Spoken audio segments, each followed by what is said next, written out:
Hey guys, welcome back to my channel. Today I'm gonna talk about some of the pregnancy symptoms that I had before I found out that I was pregnant.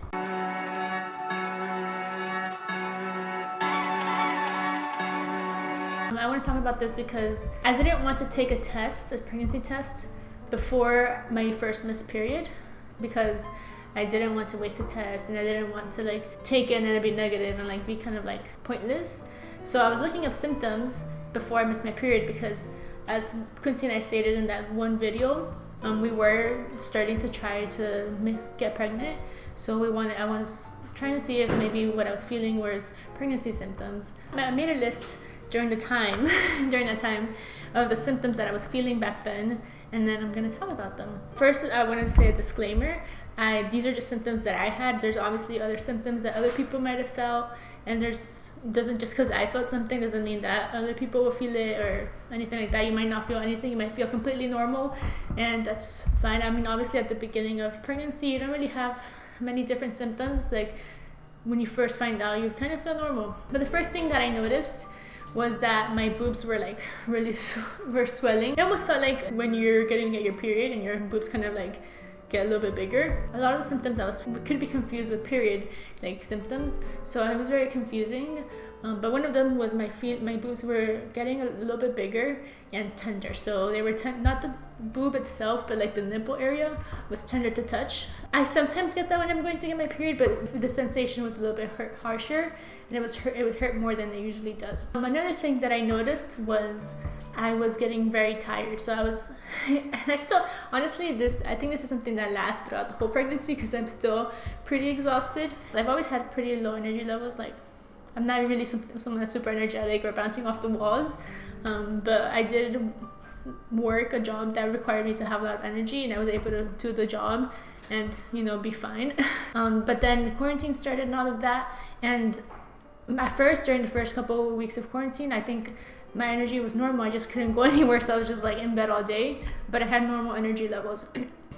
But then towards the beginning of my pregnancy, before I found out, I started realizing that I was getting very tired. I'd want to sleep longer than I usually would, because before becoming pregnant, I was the kind of person that I would wake up at 9 or 10. 9, I always woke up pretty early. I would go to sleep a regular 12 and then wake up at 9, and I always got 9 hours of sleep. But now it's like last night I got 11 hours of sleep. And it's just I just sleep more. I could sleep all day. And I wasn't sure if that was because I was not as active as I was before, because usually when I'm moving around a lot, I'm less tired. But since I was home and I was just working from home, I thought maybe it could be that. Something else that I got right before I took the test, maybe a week before, I was getting a lot of acid reflux. So I would get heartburn, and I would eat, and then I just would feel my throat right here where it was burning. I could feel the acid from my stomach just burning my throat. The first time that happened, I just thought it was something that I ate, because I've had heartburn before, and it's something that's not uncommon for me. I hadn't had it in a while, but I thought maybe I just ate something. But this heartburn was really intense. The heartburn literally radiated from my I don't know, my esophagus to my back. I can feel my back muscles started feeling sore. It was just weird. And I looked it up, and apparently heartburn can cause pain in your upper back and all of that. So I was feeling that. So it happened one day. I just kind of brushed it off, but then it happened multiple days in a row. And I just to the point where I didn't know what to eat. I was this is gonna upset my stomach. It wasn't I was feeling nauseous. It just anything I ate made it my heartburn or acid reflux act up. And at this point, it was getting pretty close to me getting my period. So I was thinking oh, maybe I am pregnant. It was too early for me to test, so I couldn't run to take a test. My skin was breaking out.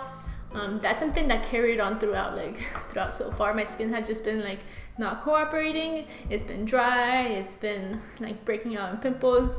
A lot of people say that when your skin's dry, it's supposedly a girl pregnancy. I don't know. Well, I guess we'll see when we do the gender reveal.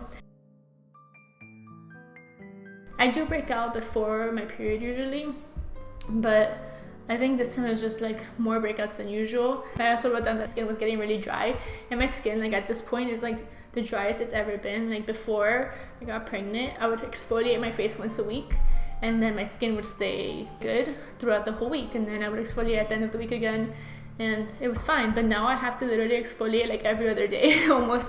I don't do it every other day, but it feels like I have to do it more often because I just like, it just dries out so easily. I have to like, I do the same things I did. I put all the same moisturizers and all of that, and it's just so dry. I don't know why. And the reason I have to exfoliate is because I have this bad habit of like touching my face, and then like if I feel anything dry, I pick at it. So I have to exfoliate so that that comes off, so that I don't pick at my face, because otherwise it gets worse, because I'll pick at it and then it will cause like a scab, and then I pick the scab and then it's just like a never ending cycle of like scabs. Like it's really bad. And then Quincy would literally tell me like, stop doing that to your face.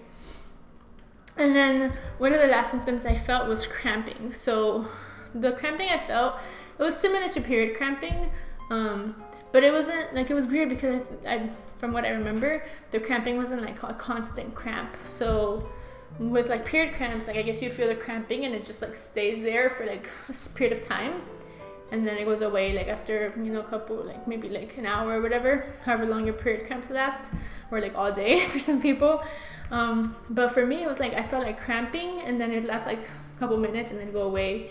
And I remember like literally the day before I took my test, I came up to Quincy and I was like, oh, I feel cramps, like I think I'm getting my period, and like I don't think I got pregnant this month, we'll have to try again. And he's like, yeah, we'll take a test like later on this week. And I was getting sad because I was like damn, like we tried really hard this month, now we're gonna have to do this all over again like another month. And I was just really anxious because I thought that like, I was anxious about having infertility issues, which I know is something that's like a really sensitive topic. But like my periods are kind of irregular. Like I usually get a period every month, but it's not like most girls that it's like a 28-day cycle or a 30-day cycle. My cycle is not like, every month is not the same. It's not like, oh, it's always 30 days. Like no, like 1 month will be like 35 days and 1 month will be like 28 days, and then next is like 36 days. So like you never know when to time it. There's times where like I just didn't get my period for a month, and it would just be like kind of worrisome. And I did go to like the doctor like when that one time happened where I didn't get it for a while, and like they did like all the tests they had to do and everything looked good. So I just had like irregular periods for no reason. So I was kind of scared that I wouldn't be able to conceive. So I was a little bit worried. But we're just very happy that we were able to. Those are all the symptoms I had. If you guys want to see a video of me talking about like my first trimester, definitely comment down below if you have any questions about that. Because at this point, when you guys are watching this video, I already am in my second trimester. So I can talk about like any symptoms I had during the first trimester. And then on our Nat and Q channel, we did our announcement video where we actually show you guys us finding out that we're pregnant. I know I did an announcement video on this channel, but on that channel we actually vlogged the whole experience, so you get to see like our raw, genuine reactions of like finding out, which is pretty exciting. And on there we're going to be vlogging more of the process, so more of like the doctor's appointments and things like that. So that's pretty like interesting if you want to see that, if you're interested in it. But if there's any other videos you guys want to watch, anything like pregnancy related or not, doesn't have to be pregnancy related, just let me know down below. So yeah, make sure you like, comment, and subscribe, and I'll see you guys in the next video. Bye!